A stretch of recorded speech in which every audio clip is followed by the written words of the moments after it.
center. Chorus 2, 3, 4.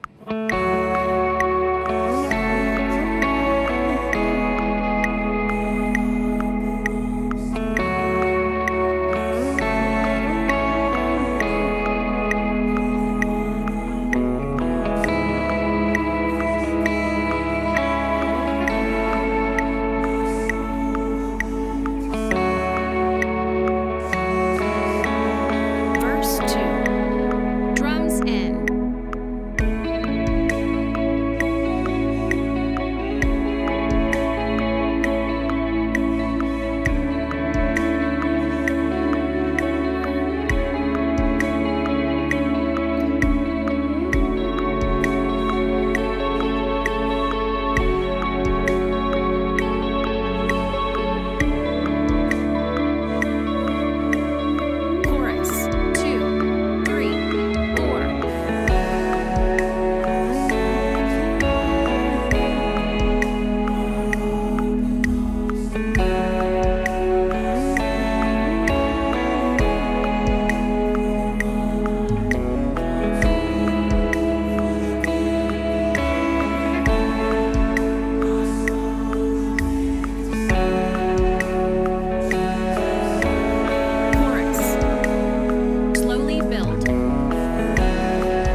Hey, what's up guys? We are here walking through the parts for Center by Bethel Music. These are gonna be the EG1 parts.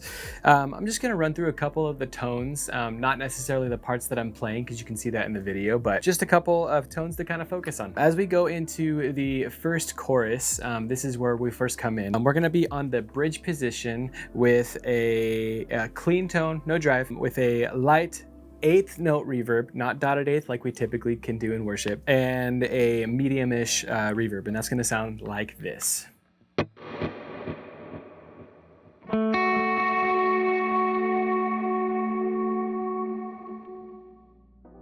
So yeah, light to medium-ish reverb, nothing crazy. Where it changes is we're gonna go into the verse. This is where we're gonna have kind of a heavy chorus / modulated sound, and I'm gonna move to the neck position for that so it's not too harsh and it complements it well. So here is what that sounds like. So you can hear even too, I have a short plate reverb on and it's just slightly modulated. It's not long, it's just there to give like an extra effect for the tone. Here's what that sounds like a little bit.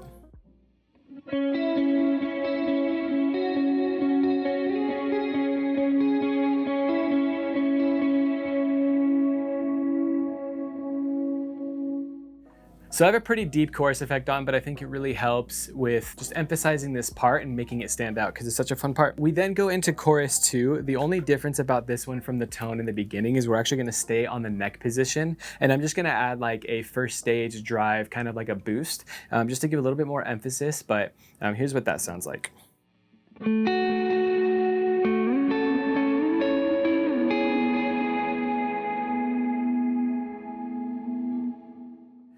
And the reason that we're staying on the neck position for that one is if we went to the bridge, it would be like too harsh and it would get there too quick. So that's what I would recommend, and that's what it sounds good in the context. But from there, we go on to our refrain and our bridge section. We're keeping kind of the same tone. We're just gonna use our pickup selector to kind of change the tones for that. So we'll go into the refrain and we will stay on the neck position with that same tone that we just had in chorus 2. And then we actually go into the beginning of the bridge. I'm just gonna keep that first stage on, and then I'm gonna switch to my bridge position and just give it a little bit more oomph. And that's what that's going to sound like.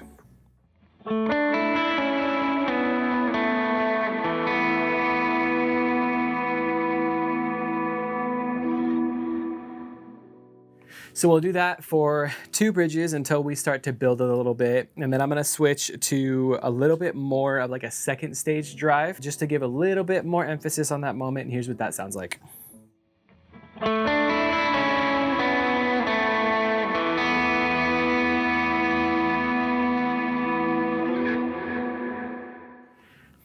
And then we'll keep that going until we get to the next refrains, where I'm just gonna keep that second stage on and then just kick a boost on for that. So here's the difference between those two.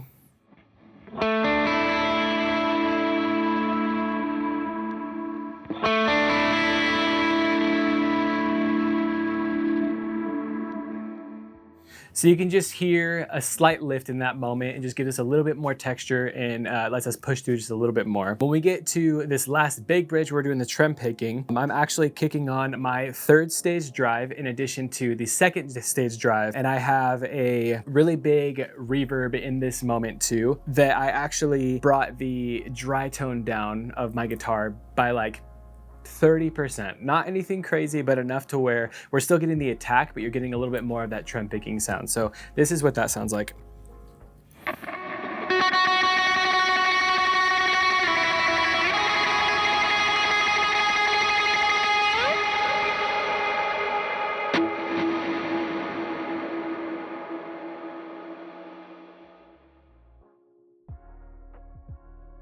So you can hear that that's kind of long, but it's okay in this context because we're just going to be trying to drown out those notes and really just help lift that moment. But yeah, those are the parts and those are the tone kind of rundowns for Center. If you have any questions, feel free to reach out to any of us. How's it going, guys? This is Danny from Sun Valley Music. Just wanted to go over the EG2 parts for the song Center that we just did. Gonna break down as much as I can of the things that I'm using for the chorus, which is where the guitars will come in first chorus. I have the 1981 LVL turned on. Don't have it pushing too much, just want to have it give a little bit of breakup. As for my delays and other effects, I am running a tape delay It's an eighth note delay. This song is not in dotted eighth, it's an eighth. Got that running at 66 BPM. And I also have a cloud big preset that I've got on my big sky. That's just gonna have a little bit of sparkle to it. As for my Mobius, I do have a destroyer setting on a lot. And what that is basically, for me, it sounds like it's almost like a broken ring mod. So it kind of just shifts it a little bit. I like it just as a textual thing, but you don't have to run that. It's just something that I've found that I really like. And this is how that signal is gonna sound for the chorus.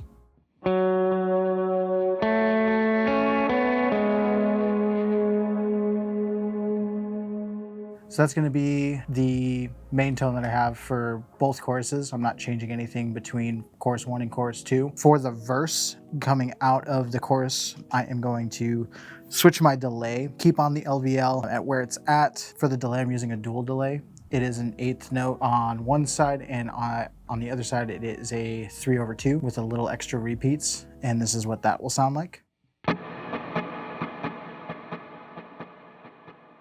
And what I'm using that for is just for the swells. It kind of just makes it fill, even if you're not, so you don't have to be super present. So that's what this is going to be like for context for the verse.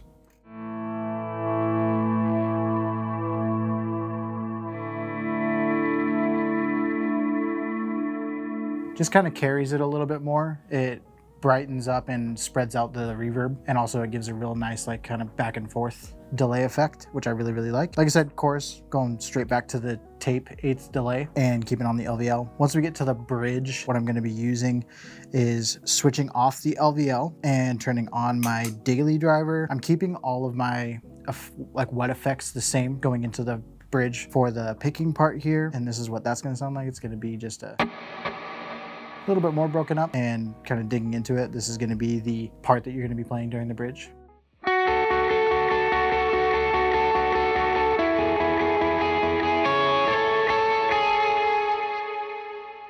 So carries on a little bit. It does have a pretty decent trail. Just I like that for adding layers. And then once you get towards the end of that picking part, kind of just carries on. So I really, really like that. And then once we get into the bridge, still keeping the same thing wet effects wise for the chords. I do turn on the pre of the constant, so the right side of the constant, just to give it a little bit more oomph, and turn on the daily driver as well. So with that, that's what this is going to sound like.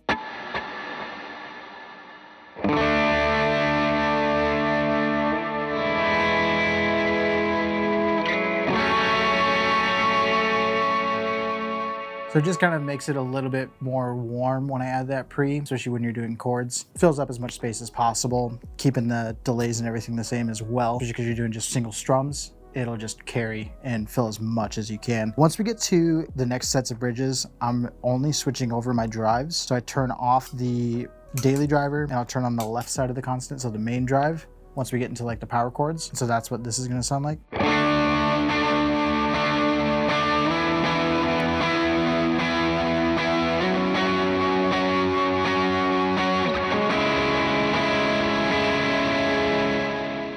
Really warms it up, kind of gives you a little bit more oomph going through those bigger sections. And then for the refrain, when it's the really driven straight down picks on the eighth notes, I am changing up my reverb, to a shorter cloud so it doesn't have as much trails, especially with how big it is. And I'm also toggling off the left side of the constant and turning on my Aspen, my third stage drive, and that'll just give me a lot of gain to be able to kind of push through this last section that we're going to be playing, and this is what that's going to sound like.